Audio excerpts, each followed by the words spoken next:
mbasuhuze ni inono+tv. Ikiganiro nta kindi ni the chief's key. Nkuko mwakomeje kubibona twakomeje kubereka uburyo ki ibintu turi gukora biza kuza kuba bimeze.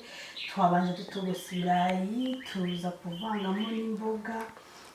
Ibirayi rero tugiye gukora babyita amazina menshi atandukanye, gusa ni ibirayi binomye biba birimo ariko imboga. Aha murabona ni bya birayi byacu twakoze dushyizemo n'ifarine. Aha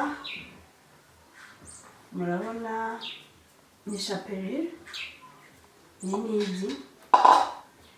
Turajya dufata ibirayi byacu bitewe na forme dushaka kubiha, dushyiremo igi, dushyiremo shapeli, dushyire ku mavuta.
Ifunguro ryacu ribonetse. Twakoresheje ibintu byinshi bitandukanye, ariko mwagiye mubibona uko twagiye tubikora. Twakoreshejemo ifarini, ibirayi, dukoreshamo imboga. Izi mboga ziri ku ruhande hazamo na olive noire, dukoreshamo shapeli ndetse n'amagi. Numva ko twakoresheje ibintu byinshi bitandukanye, ariko kandi byagiye bigaragara. Murabona ukuntu ifunguro ryacu rimeze. Nashyizeho na ketchup hejuru, udakunda ketchup ntabwo ari ngombwa ko ayishyiraho kuko njyewe nyikunda kandi ikanagaragara neza. Isa nkaho nyine ari nko kubidekoreka ariko bariko mbyita kugira ngo bigaragare neza. Rero tugiye kumva ukuntu ibiryo byacu bimeze.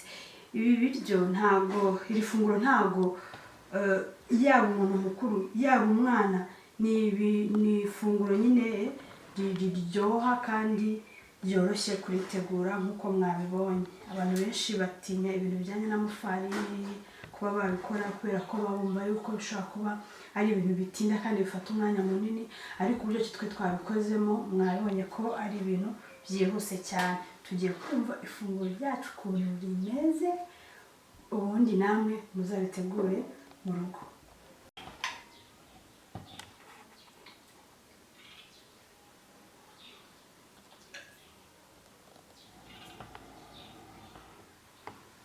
Biraryoshye,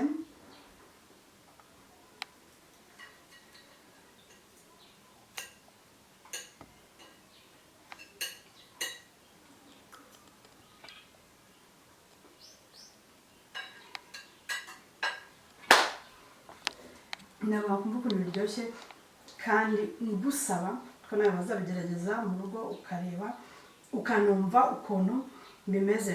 Reka ngushimire rero wowe ukurikirana ikiganiro The Chifaski, nkurarikira kujya uhora ukireba wowe wakoze subscribe, saba nawe utarakora subscribe ukora subscribe kugira ngo tumenye byinshi bijyanye no mu gikoni.